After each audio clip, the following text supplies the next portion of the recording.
Three things to consider before buying your new phone. Dami kasi nagtatanong sa akin kung ano raw bang phone model yung mas okay. Like, let's say, sabihin nila kung mas okay ra ba yung Infinix Hot 60 Pro Plus versus, let's say, Samsung A16. So on and so forth. So, pagka kasi ganyan na mga papipiliin ka kung ano yung mas okay, ang laging sagot talaga dyan ay depende. Depende sa user kung for what ba niya gagamitin, and of course, yung budget din ng bibili ng phone na yan. Okay, so i-discuss natin yan in detail. First thing to consider is yung budget, di ba? Kasi, let's say, hindi naman problema sa'yo yung budget. So, sabihin ko na lang sa'yo, bumili ka ng flagship phone, di ba? Yung pinakamahal na phone na maganda yung specs kasi hindi naman problema sa'yo yung budget kung gaano siya kamahal, di ba? Pero ngayon, kung limited ang budget mo, let's say, for example, ang budget mo pala is for less than 4,000 pesos, di ba?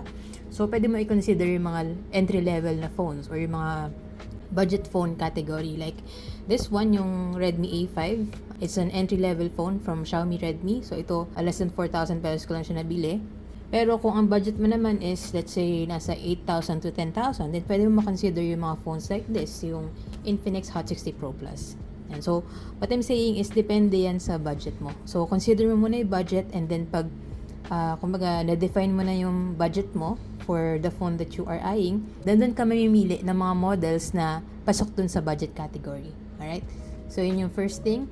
Now, second thing to consider would be for who ba yung device na bibilin mo, or sino ba yung gagamit ng phone na bibilin. Let's say na ang gagamit lang pala is anak mo or yung parent mo, na ang ginagawa lang naman sa phone is maglalaro ng mga casual games or manonood sa YouTube, ganyan, social media, 'di ba? Text and call. Then okay na yung mga budget phones like this one.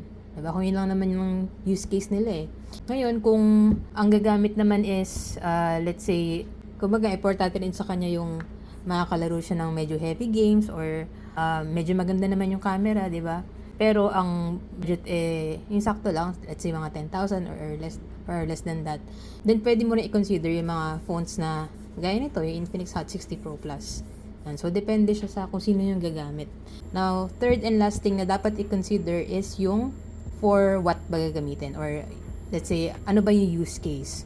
When I say use case, ano ba yung mga importanteng features na hinahanap mo sa phone, kasi yun yung lagi mong ginagamit ng mga features. Kung mahilig ka sa camera, 'di ba? Kailangan mamili ka ng phone na maganda yung camera.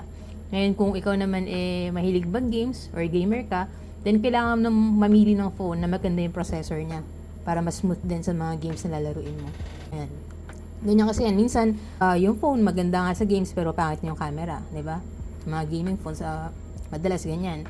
Ngayon, yung iba naman maganda yung camera pero hindi masyado maganda sa gaming kasi hindi naman ganun kagandahan yung processor na nilagay. And then, let's say, gagamitin mo siya as backup phone. So, pwede na ang hinahanap mo is dapat malaki yung battery or magtatagal yung battery niya kasi nga backup phone siya, di ba? So, kapag na-define mo na yung tatlong bagay na yun, kung ano yung budget mo, kung sino yung gagamit, and kung para saan gagamitin, then tsaka ka makaka-decide ngayon.